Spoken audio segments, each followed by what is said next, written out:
네, 여러분 안녕하세요. 혼돈 책방입니다. 환영합니다. 자, 오늘 소개할 책은 이 극단주의는 어떻게 사람들을 사로잡는가? 율리아 이브너의 한낮의 어둠입니다. 어둠의 세계에 직접 잠입한 한 여성의 극단주의 집단에 대한 현장 르포입니다. 일단 작가 율리아 이브너는 91년생입니다. 비교적 어린 나이고 30대 중반의 나이에 오스트리아 출신이고요. 저널리스트이자 극단주의 연구의 전문가입니다.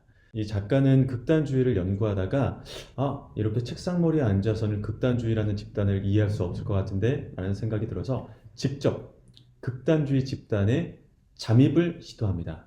그렇게 10여 개의 극단주의 집단에 실제로 잠입을 해서 그들이 어떤 생각을 가지고 있고 어떻게 사람들을 모집하고 어떻게 사회화되는지 이런 것들을 설명하는 책인데요. 이런 설명을 해요. 나는 근무 시간에는 고양이였지만 여가 시간에는 쥐가 되었다 라고 얘기합니다. 근무 시간에는 이렇게 극단주의를 파헤치는 극단주의를 고발하는 일을 했지만 밤에는 퇴근 후에는 직접 극단주의 단체의 일원이 되어본 겁니다. 극단주의 단체들은 어떻게 일반 사람들을 모집해서 그들과 함께하게 만드는지, 그리고 그 모집된 사람들 속에서 어떻게 사회화가 되는지, 그러니까 일반 어떤 우리가 알고 있는 통념의 사회가 아니라 그들만의 사회에 어떻게 젖어들게 만드는지 그런 어떤 동력 같은 것들 그런 거를 설명을 하고요. 일단 일부 모집부터 조금 설명을 더 드릴게요. 일부 모집은 저자가 처음으로 잠입한 백인 우월주의 단체, 네오나치라는 단체인데 이 단체에 어떻게 잠입을 하게 됐는지 설명하게 됩니다. 이 네오나치라는 백인 우월주의 단체는 그러니까 백인 순혈주의예요. 그러니까 다문화 사회 혹은 이민자, 혼혈 때문에 가장 그들이 최상의 가치라고 생각하는 백인들이 멸종하고 있다. 이렇게 주장을 하는데 미국 내에서는 가장 강력한 극우 정치 세력이자 구심점이 되는 단체입니다. 회원으로 가입을 하기 위해서는 나이나 대화를 통해서 이념을 공유하기도 하고 1차적으로 백인임을 증명하기 위해서 유전자 그 검사 결과지를 내야 됩니다. 회원만 들어갈 수 있는 그 채팅방에서 그들끼리 굉장히 다양한 어떤 밈 그리고 링크들을 공유합니다. 그러면서 그들은 그들끼리 어떤 재미를 찾게 되거든요. 그 안에서 충분히 젖어들게 되고 중독되게 되는 거죠. 그래서 이 작가는 31페이지에 이런 얘기를 합니다. 불씨는 개인을 극우 채널로 이끄는 핵심 요소 중 하나지만 사람들을 채널에 머물게 하는 것은 재미와 친밀감, 성취감이다. 이렇게 얘기를 합니다. 자, 저자는 더 큰 극단주의 단체로 잠입을 시도합니다. 바로 유럽의 세대 정체성이라는 단체예요. 이 단체는 유럽의 그 백인들, 유럽의 백인 원주민이 이민자, 특히나 무슬림에 의해서 대체되고 있다고 주장을 하는 마찬가지로 백인 순혈, 백인 중심의 정체성을 회복하자는 이념을 공유하는 단체입니다. 근데 이 단체는 우리가 알고 있는 극단주의와는 조금 다른 면이 있다면요. 조금 더 스타일리시하고 더 세련된 그런 이미지를 구축을 합니다. 우리는 당신들과 별반 다를 게 없어요 라는 어떤 되게 날쌘 이미지를 공유하면서 은근슬쩍 조금씩 그들의 사상을 세뇌시키는 그런 방식을 취하게 되죠. 이들은 특히나 유튜브나 인스타 이런 SNS를 더욱더 잘 활용을 하는데요. 이런 이야기를 합니다. 60쪽에 천천히 빨간 약을 먹이려고 노력하고 있어요 라고 말하는데 이 빨간 약이란 건 뭐냐면요. 자신의 어떤 사상을 상대방에게 주입시키려는 건데 그거를 강요하지 않고 은근슬쩍 조금씩 스며들게 하는 겁니다. 어떤 방식이냐면 래블 미디어를 보여준다고 이야기를 해요. 여기서 이 래블 미디어란 뭐냐면 반무슬림, 반이민, 구구 언론 매체를 말합니다. 예를 들면 한쪽으로 편향된 유튜브 콘텐츠를 지속적으로 보여주는 방식을 의미하죠. 자, 이 모집 단계에서 저자가 느낀 거는 마지막에 나옵니다. 72페이지인데요. 어떤 회원은 이념을 이유로 합류하고 어떤 회원은 정치에 아무 관심이 없는 상태로 합류한다. 하지만 모집 과정에서 반복적으로 등장하는 주제는 바로 정체성이다. 문제가 많은 자아 이미지, 무너진 자존감, 극단주의자들은 취약한 청년들을 자신들의 네트워크로 끌어들이기 위해 소셜미디어에서의 공격적인 모집 캠페인에서부터 실시간 보이스챗을 이용한 엄격한 심사 절차, 유전자 검사, 암호화된 채팅방에서의 밈 대회에 이르기까지 광범위한 기술을 활용한다.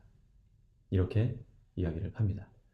이렇게 은근슬쩍 사람들을 꼬여들게 하기도 하고 그들의 방에서 재미, 밈, 링크들을 공유하면서 그들의 어떤 모집된 그 집단 안에서 계속 지속적으로 재미를 주고 정체성을 찾아갈 수 있게끔 도와주는 거죠.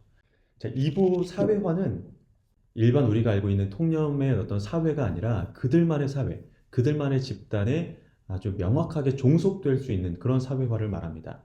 트레드 와이브스라는 반페미니스트 단체인데요. 여기서는 여성이 시장 가치를 가지려면 성적 매력이 있어야 된다, 외모를 가꿔야 된다, 뭐 살을 빼야 된다 이런 주장을 하는 반페미니스트 단체인 겁니다. 남성들뿐만 아니라 여성들도 같이 들어가 있는데요.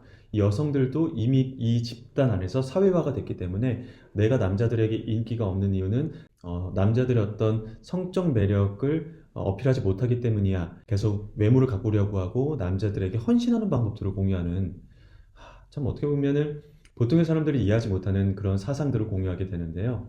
단순히 반페미니스트 이념을 갖고 들어오는 여성뿐만 아니라 연애 상담을 해준다는 식으로 접근을 하는 거예요. 그리고 나서 여성들이 들어오고 나면 그 여성들에게 자, 너가 연애가 안 되는 이유는 성적 매력이 없어서야. 이런 것들을 계속 주입시킨다는 거죠. 그래서 이 저자도 이 커뮤니티 안에서 계속 대화를 하게 되면 정말 내가 그래서 인기가 없는 건가? 아니면 그래서 연애가 실패하는 건가? 계속 설득을 당해요. 전에 들어갔던 대부분의 온라인 극단주의 커뮤니티와 마찬가지로 이 기이한 곳에 휩쓸려 들어가기란 너무나도 쉬웠다. 하지만 완전히 다른 점이 하나 있었다. 이곳에서 혐오는 다른 사람이 아닌 나 자신을 향했다. 이곳의 회원들을 연결하는 언어, 즉 자신을 비난하고 혐오하는 언어에는 이상하게 편안한 면이 있었다. 집단적인 자기 최적화에서 나오는 일종의 위안이었다. 이성과의 연애가 안 되는 핑계 혹은 그 이유를 자꾸 자신에게 찾게 되는 거죠. 그러면 자존감은 떨어지게 되고 집단에 기댈 수밖에 없는 그런 아주 불안한 형식의 어떤 정체성을 갖게 만드는 그런 사회화를 극단주의 단체들은 시도하고 계속 세뇌시킵니다. 더욱 눈에 띄는 부분은 뭐였냐면요. 바로 급진화의 구조였어요. 어떤 사람을 급진화시키기 위해서는 어떤 양극화시키기 위해서는 어떤 단계를 거쳐야 하는지를 설명하는데요. 1단계, 두려움과 불만을 이용해 현재 체제를 의심하게 만든다. 2단계, 악마화된 외집단, 예를 들면 페미니스트나 리버럴을 음모론과 연결시켜서 사회 문제에 책임을 지운다. 그러니까 나와 다른 사상을 갖고 있는 사람을 악마화시킨다는 거죠. 그리고 3단계, 존재하는 모든 문제에 급진적 해결책을 제시한다.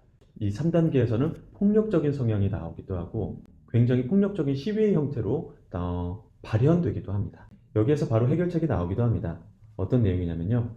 약해진 시기에는 모두가 극단주의에게 이용당할 수 있으며 취약함은 상당히 일시적인 개념일 수 있다. 유일하게 효과적인 방패는 바로 정보다. 이렇게 얘기를 합니다. 자, 그리고 나서 또 다른 잠입단체를 소개하는데요. 또 다른 잠입단계는 바로 지하디 신부들입니다. 어떤 단체냐면 우리가 흔히 알고 있는 그 테러 단체 하면 이슬람 극단주의 IS를 말하는데 이 IS에 가담한 여성들을 말합니다. 작가는 이 IS에 가담한 지하디 신부들의 어떤 커뮤니티에 들어가게 되는데요.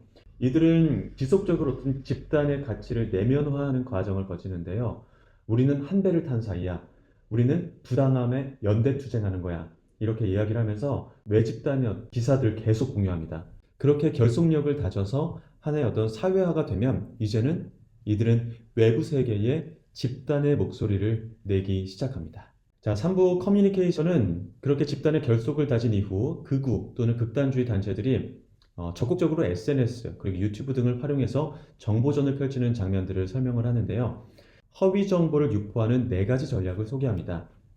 첫째, 반대 의견을 묵살하고, 둘째, 사실 정보를 왜곡하고, 셋째, 핵심 쟁점에서 주의를 돌리고, 넷째, 사람들에게 충격을 주는 것. 그러면서 예를 든 게 실제로 2018년에 독일과 스웨덴에서 부정선거 공포를 퍼뜨린 사례를 언급하는데 아무튼 다시 돌아와서 이러한 정보 유통에서 가장 극우, 극단을 키우는 최대 온상으로 작가는 유튜브를 지목하는데요. 실제 한 실험을 소개합니다. 한 실험자가 만약에 어떤 기사를 검색을 했는데 이 기사를 보고 나서 다음 거 볼래? 하고 조금 더 자극적인 거. 이거 봤어? 그럼 조금 더 자극적인 거 볼래? 다음 거 볼래? 계속 알고리즘을 타고 그래서 결국 그들이 닿는 곳은 극단. 굉장히 선정적이고 폭력적이거나 그런 정보로 빠져들게 하는 것이 유튜브의 알고리즘이라고 지적하게 되죠. 결론이 이렇습니다. 극단주의는 어떻게 사람들을 사로잡는가? 가장 외로운 사람에게 가장 분명한 적과 단순한 해답을 주는 것. 그게 바로 극단주의의 전략이라고 이 작가는 말하고 있습니다. 작가는 이러한 극단주의의 폐해, 극단주의의 은밀한 침투, 습격을 경계해야 한다. 이렇게 얘기를 합니다.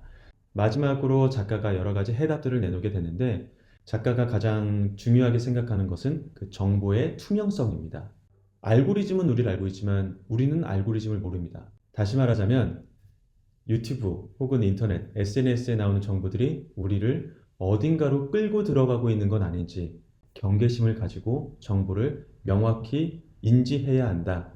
이런 것들이 작가가 말하고 싶은 부분이 아니었나 이런 생각이 들었는데요. 지금까지 율리아 이브너의 한낮의 어둠 리뷰였고요. 지금까지 은둔책방이었습니다. 감사합니다.